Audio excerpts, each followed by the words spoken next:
अस्सलाम वालेकुम students, myself professor Memuna. Students, आज का जो हमारा टॉपिक है इस लेक्चर का वो है बैंक रिकॉन्सिलिएशन स्टेटमेंट। आज आपको मैं बैंक रिकॉन्सिलिएशन स्टेटमेंट के रूल्स बताऊंगी और आपको बताऊंगी कि हम बीआरएस बनाते कैसे हैं। बीआरएस, इसको शॉर्टली बैंक रिकॉन्सिलिएशन स्टेटमेंट को शॉर्टली हम बीआरएस कहते हैं। अब बीआरएस बनाने के लिए सबसे पहली चीज़ आपने रूल्स को थोड़ा सा रिवाइज़ करना है, जो डेबिट और क्रेडिट के रूल्स हैं। आप लोगों को नॉर्मली जो रूल्स पढ़ाए गए हैं उनके अकॉर्डिंगली आप लोगों ने ऑलरेडी पढ़ा हुआ है कि जो एसेट्स हैं वो हमेशा डेबिट हैं, यानी दो आप लोगों ने ग्रुप्स को पढ़ा था। एसेट्स और एक्सपेंस हमेशा डेबिट होते हैं, इनका रूल डेबिट का रूल है। जब ये दोनों इंक्रीज़ हों तब भी ये डेबिट ही रहते हैं, लेकिन जब ये डिक्रीज़ हों तो ये क्रेडिट हो जाते हैं। ठीक है, इसी तरीके से आपने रूल्स के लिहाज से पढ़ा हुआ है लाइबिलिटीज़, रेवेन्यू और कैपिटल, ये तीनों क्रेडिट हैं नॉर्मली, और इंक्रीज़ हों तब भी क्रेडिट, डिक्रीज़ हों तो ये डेबिट होंगे। ठीक है, तो ये हैं बेसिक हमारे रूल्स। अब बीआरएस में बेसिकली हमारा कंसर्न बैंक रिकॉन्सिलिएशन स्टेटमेंट की जो डेफिनेशन है उसको पहले हम थोड़ा सा डिस्कस करते हैं कि बीआरएस होती क्या है। बेसिकली बीआरएस हम इस क्यों बनाते हैं, अगर हमारी कैश बुक और हमारी पासबुक का बैलेंस टैली नहीं करता, उनमें डिफरेंसेस आ जाते हैं, तो उन डिफरेंसेस को ख़त्म करने के लिए हम बीआरएस बनाते हैं। बेसिकली जब भी हम बैंक में अमाउंट डिपॉज़िट कराते हैं तो हम अपने पास कैश बुक में भी उसको रिकॉर्ड करते हैं, और जब वो पैसे बैंक में पहुंचते हैं तो बैंक भी अपने पास पासबुक में उसकी रिकॉर्डिंग करता है।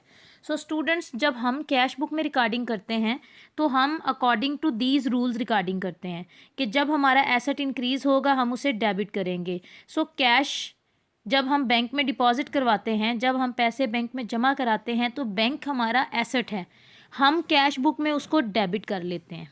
ठीक है, लेकिन जब वो अमाउंट बैंक में पहुंचती है तो बैंक उसको क्रेडिट रिकॉर्ड करता है, क्योंकि बैंक के लिए वो लायबिलिटी है।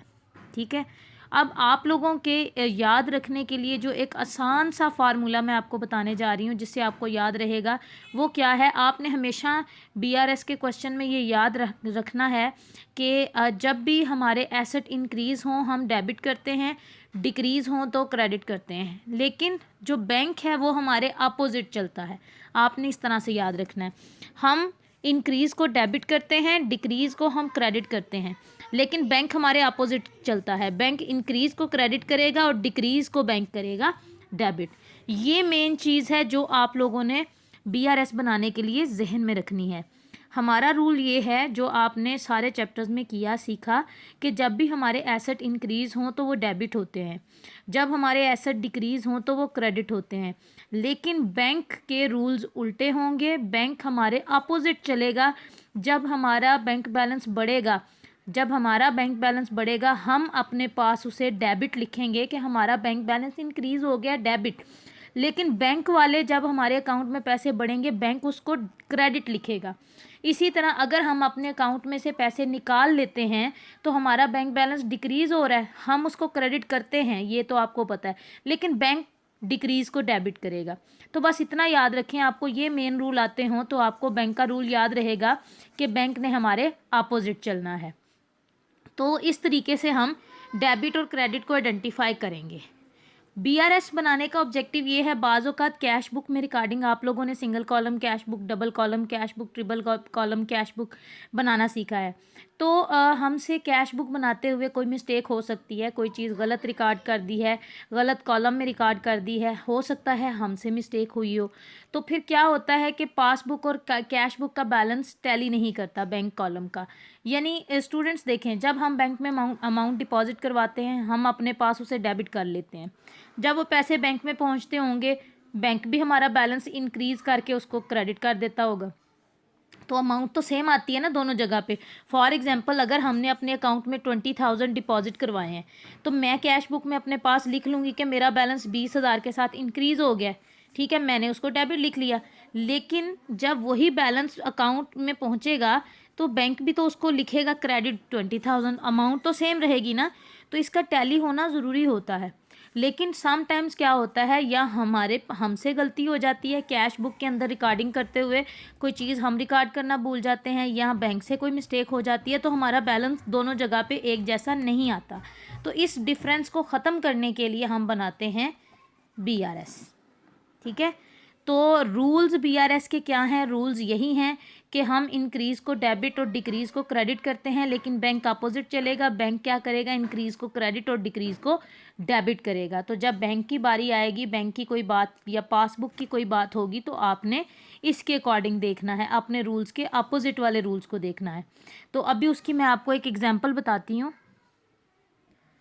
इससे पहले कि हम एग्जाम्पल को सॉल्व करें स्टूडेंट्स, ये एक समरी है, पेज नंबर 234 है मेरे पास, और यहाँ पे a summary of causes of disagreement आपको नज़र आ रहे हैं। बेसिकली ये BRS के रूल्स हैं।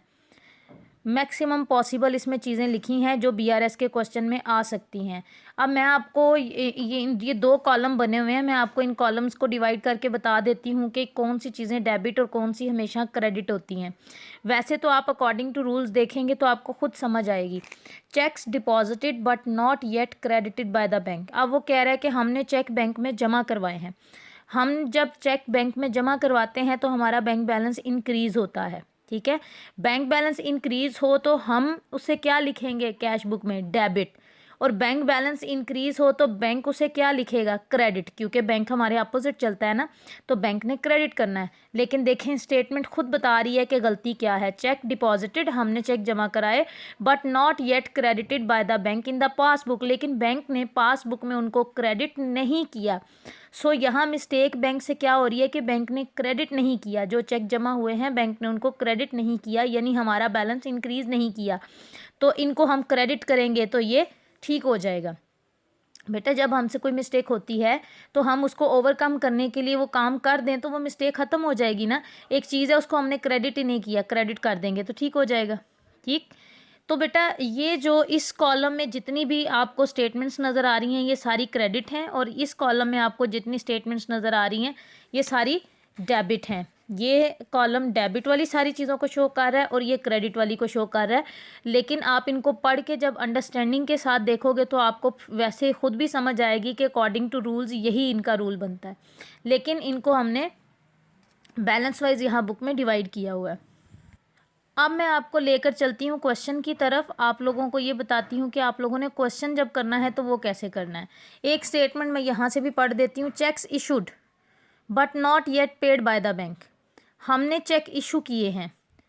चेक इशू करने का मतलब ये है कि हमने किसी को पेमेंट करनी थी, हमने किसी को रेंट देना था, हमने चेक के थ्रू रेंट पे कर दिया है।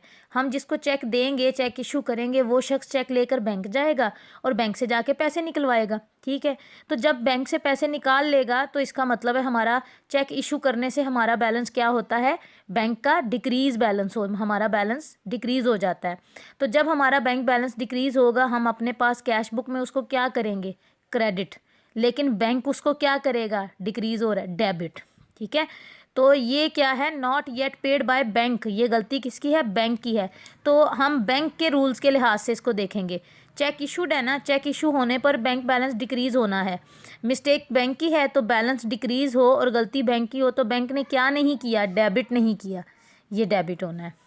तो हम ये देखेंगे कि मिस्टेक किसकी है। अगर हमारी मिस्टेक है तो हम अपने रूल्स के मुताबिक उसे डेबिट या क्रेडिट लिखेंगे, और अगर बैंक की गलती होगी तो हम बैंक के रूल्स के लिहाज से देखेंगे कि इस स्टेटमेंट ने डेबिट होना है या क्रेडिट होना है। BRS के क्वेश्चन को मैं आपको एक एग्जाम्पल के थ्रू समझाती हूँ। आज के लेक्चर में हम एक एग्जाम्पल के थ्रू BRS बनाना सीखेंगे। इंशाल्लाह नेक्स्ट लेक्चर में मैं आप लोगों को प्रॉपर प्रॉब्लम नंबर BRS की जो प्रॉब्लम 1 है उसको मैं सॉल्व करवाऊँगी। तो पहले क्वेश्चन को रीड आउट करके, हम वहाँ क्वेश्चन में भी स्टेटमेंट्स दी होती हैं, हम स्टेटमेंट्स को रीड करेंगे और इनको आइडेंटिफाई करेंगे कि ये मिस्टेक कैसे ठीक होगी, इसको डेबिट करेंगे या क्रेडिट करेंगे। पहले हम डेबिट और क्रेडिट लिख लेंगे, उसके बाद हम इसको सॉल्व करेंगे। तो स्टार्ट करते हैं क्वेश्चन को। स्टूडेंट्स आपको यहाँ पे इलस्ट्रेशन नंबर 6 नज़र आ रही है। ये एक एग्जाम्पल है, इसको हम देख के तो मैं आपको बताती हूँ कि आपने क्वेश्चन को कैसे सॉल्व करना है। From the following particulars prepare bank reconciliation statement of Mister Naveed as on 31 December 2015। Mister Naveed की BRS आपने बनानी है और स्टार्ट कैसे हो रहा है, balance as per cash book का बैलेंस डेबिट। अच्छा, यहाँ पे मैं आपको एक और चीज़ बता दूँ कि हमारा BRS का क्वेश्चन हमेशा किसी ना किसी बैलेंस से शुरू होता है, या वो balance as per cash book होगा या फिर वो बैलेंस एज़ पर पासबुक होगा। और आपको ये याद रखना है कि हमारा जो बैलेंस पड़ा होगा, हमारे पास जितना पैसा होगा, हमारे रूल्स के मुताबिक क्या है, हमारा एसेट क्या है, डेबिट है। ठीक है, तो जो बैलेंस कैश बुक के मुताबिक होगा वो डेबिट होगा, और अगर वो पासबुक के मुताबिक होगा तो आपको पता है बैंक का अपोजिट रूल होता है ना, तो balance as per cash book debit और balance as per passbook credit. ये दो चीज़ें आपने याद रखनी है। हमारा BRS का क्वेश्चन बैलेंस से शुरू होगा, या तो उसने balance as per cash book दिया होगा या उसने लिखा होगा बैलेंस एज पर पासबुक। ठीक है, दो ही बुक्स बनी होती हैं ना, दोनों में डिफरेंसेस आते हैं, तो हम ये BRS बनाते हैं उन डिफरेंसेस को रिमूव करने के लिए, आइडेंटिफाई करने के लिए। सो यहाँ पे है balance as per cash book के मुताबिक हमारा बैलेंस है 32,000 का। तो कैश बुक के मुताबिक जो बैंक बैलेंस हमारा है वो हमारा एसेट है, इसलिए वो क्या है, डेबिट है। Checks deposited but not yet collected by the bank, हमने चेक जमा करवाए हैं। तो स्टूडेंट्स, जब हमने चेक जमा करवाए होंगे तो हमारा बैंक बैलेंस इंक्रीज़ हो गया है। ठीक है, इंक्रीज़ हुआ, हमने अपने पास उसको डेबिट कर लिया, बैंक ने भी उसको इंक्रीज़ करके क्या करना है, क्रेडिट करना है। लेकिन क्या हुआ, but not yet collected by bank ने उनको ऐड ही नहीं किया, यानी हमारा बैलेंस इंक्रीज़ नहीं किया, यानी बैंक ने क्रेडिट नहीं किया, तो ये होगा क्रेडिट 20,200 के साथ। इसी तरह statement number 2, cheques issued but not yet paid by bank. हमने चेक इशू किए हैं, किसी को पेमेंट की है बैंक के थ्रू, चेक के थ्रू हमने पेमेंट की है, तो पेमेंट की 13,000 की, तो हमारा बैलेंस डिक्रीज़ हो गया। बैलेंस हमारा डिक्रीज़ हुआ तो हमने उसको क्रेडिट किया, बैंक ने उसको क्या करना है, डेबिट। बैंक हमारे अपोजिट चलता है ना, तो हम क्रेडिट कर रहे हैं, बैलेंस डिक्रीज़ हो रहा है, हम क्रेडिट कर रहे हैं, तो बैंक क्या करेगा, डेबिट करेगा। अब देखते हैं मिस्टेक किसकी है, but not yet paid by the bank ने पे ही नहीं किए, बैंक ने चेक की पेमेंट नहीं की, तो फिर बैंक की नज़रों में बैलेंस डिक्रीज़ नहीं हुआ, यानी बैंक ने डेबिट नहीं किया। बैंक के रूल्स के मुताबिक इसने डेबिट होना था ना, तो वो बैंक ने नहीं किया, तो ये debit. Interest credited by bank, interest bank ने क्रेडिट किया है, बैंक से हमें इंटरेस्ट मिला, बैंक ने हमारे बैलेंस के अंदर उसको ऐड कर दिया, यानी कि बैंक ने हमारे बैलेंस को क्रेडिट कर दिया, but not recorded in the cash book, लेकिन हमने रिकॉर्ड नहीं किया।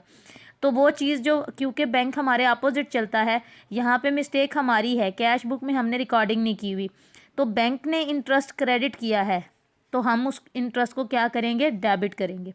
स्टूडेंट्स, मैं फिर बता रही हूँ, जब गलती हमारी साइड पे हो, हमारी गलती हो, तो हम अपने रूल्स के मुताबिक देखेंगे, जब गलती बैंक की हो तो हम बैंक के रूल्स के लिहाज से देखेंगे। तो हमें बैंक से इंटरेस्ट मिला था, ठीक है, इंटरेस्ट मिला था 250 का, हमें बैंक से इंटरेस्ट मिला था, बैंक ने उसको क्रेडिट किया था, लेकिन हमने कैश बुक में इसे रिकॉर्ड नहीं किया। जब हमें इंटरेस्ट मिला है तो हमारा बैंक बैलेंस इंक्रीज़ हो गया है, तो हमने रिकॉर्ड नहीं किया, तो अब हम रिकॉर्ड करेंगे, तो ये मिस्टेक ठीक हो जाएगी, हम इसको क्या करेंगे, डेबिट करेंगे। बैंक ने क्रेडिट किया है ना, तो हमने क्या करना है, डेबिट करना है।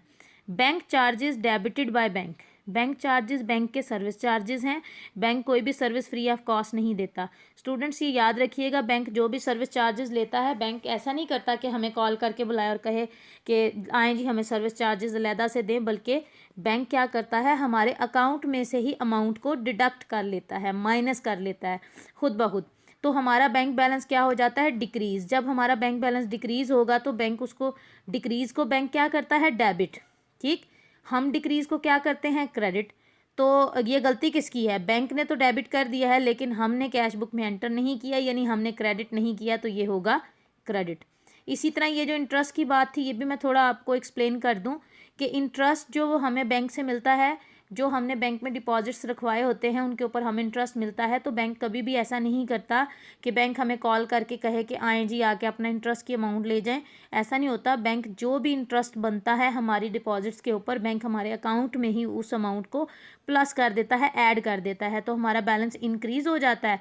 तो इंक्रीज़ को बैंक क्रेडिट करता है, तो इसीलिए देखें बैंक ने क्रेडिट ही किया है, हमने रिकॉर्ड नहीं किया। हमें पता चलेगा हमारा बैंक बैलेंस बढ़ गया है तो हम क्या करेंगे, डेबिट करेंगे। तो स्टूडेंट्स, ये था हमारा क्वेश्चन।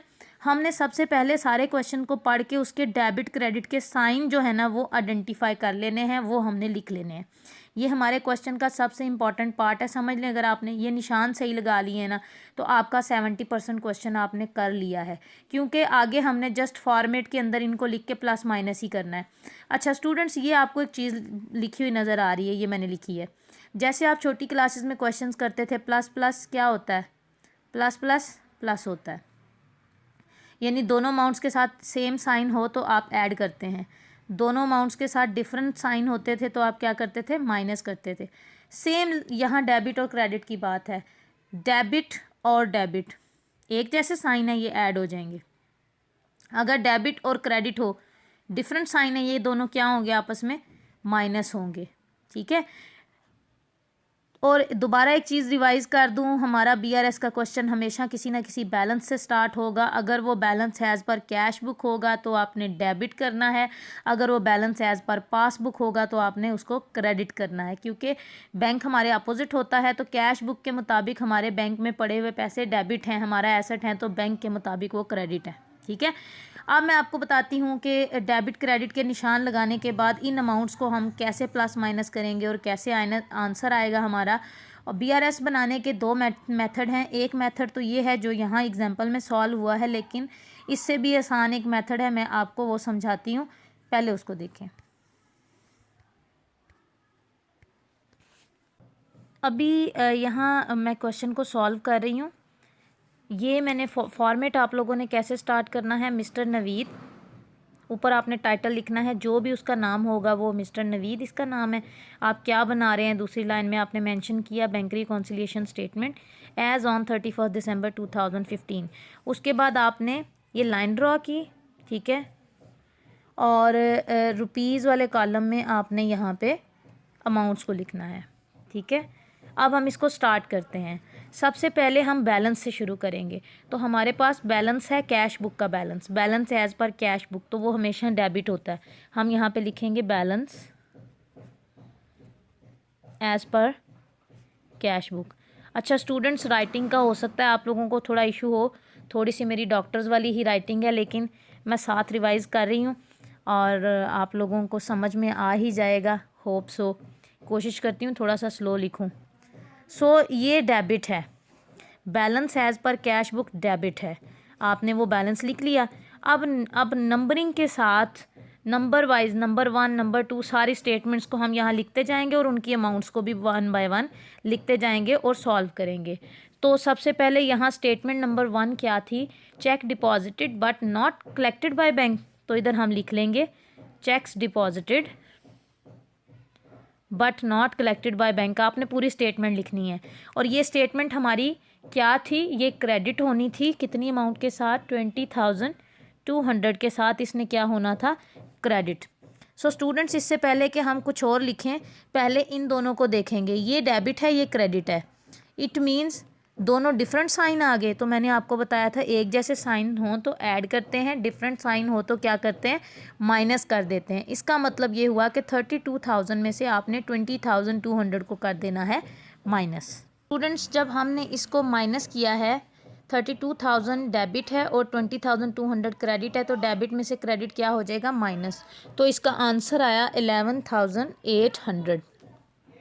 अब ये जो आंसर आया है इसके साथ हम कौन सा साइन लगाएंगे, जो बड़ी अमाउंट के साथ साइन है वो इस आंसर के साथ आ जाएगा। तो बड़ी अमाउंट के साथ डेबिट का साइन था तो इसके साथ हम डेबिट लगाएंगे। इसको सॉल्व करने के बाद हम स्टेटमेंट नंबर 2 लिखेंगे, cheques issued but not yet paid by bank. आप ये पूरी स्टेटमेंट लिखिएगा, नेक्स्ट लाइन में भी चली जाए तो कोई मसला नहीं, फिर आपने उसकी अमाउंट को सामने लिखना है। तो जो हमारे चेक इशू हुए थे लेकिन बैंक ने पे नहीं किए थे, ये डेबिट होने थे कितनी अमाउंट के साथ, 13,000 के साथ। तो ये 13,000 के साथ है डेबिट। अब देखें, ये भी डेबिट है, ये भी डेबिट है, एक जैसे साइन आ गए हैं तो ये ऐड हो जाएंगे, तो हम इनको करेंगे ऐड। डेबिट में डेबिट ऐड हो गए तो हमारे पास ये आंसर आ गया है 24,800। अब हम लिखेंगे स्टेटमेंट नंबर 3। स्टेटमेंट नंबर 3 यहाँ पे आ जाएगी। स्टेटमेंट नंबर 3 हमारे पास क्या थी, interest credited by bank but not recorded in cash book. ये आपने पूरी स्टेटमेंट लिख लेनी है और इसकी अमाउंट थी हमारे पास 250 और 250 और ये क्या होना था, इसने डेबिट होना था। सो स्टूडेंट्स अगेन डेबिट और डेबिट क्या हो जाएंगे, ऐड हो जाएंगे। हम इनको ऐड कर देंगे। ऐड करने पर हमारे पास आंसर आ रहा है 25,050 और दोनों का डेबिट साइन है तो डेबिट ही आएगा। अब एक लास्ट हमारी स्टेटमेंट रह गई है, स्टेटमेंट नंबर 4। जगह कम हो गई है, पेज पे चलें, हम इसको मैनेज करते हैं।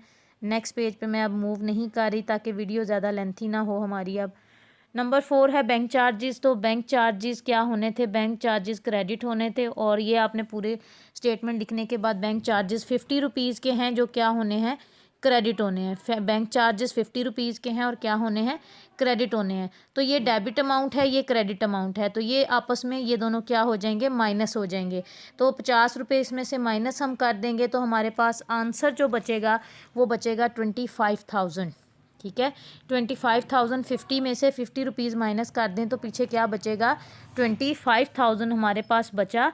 और जो बड़ी अमाउंट थी उसके साथ डेबिट का साइन था तो यहाँ पे आ जाएगा डेबिट। तो ये हमारे पास 25,000 इसका आंसर आ गया है। जब हमारा BRS का question balance as per cash book से शुरू होगा तो जो आंसर आएगा उसको हम नाम लिखेंगे उसका बैलेंस एज पर पासबुक। जब हमारा यहाँ डेबिट में आंसर आ जाएगा तो नीचे हम अलहदा से एक आंसर राइट करेंगे, बिल्कुल लास्ट पे आपने ये सारी बना के आंसर आ जाएगा 25,000 डेबिट। लेकिन आपने इस स्टेटमेंट के एंड पे दोबारा से लिखना है बैलेंस एज पर पासबुक 25,000। और ये जो आंसर में ये साइन आया होगा ना, इसको आपने उल्टा देना है क्योंकि हम इसको पासबुक के मुताबिक लिख रहे हैं ना आंसर को। तो क्योंकि आपको पता है बैंक तो हमारे अपोजिट चलता है तो ये डेबिट किस में कन्वर्ट हो जाएगा, क्रेडिट में।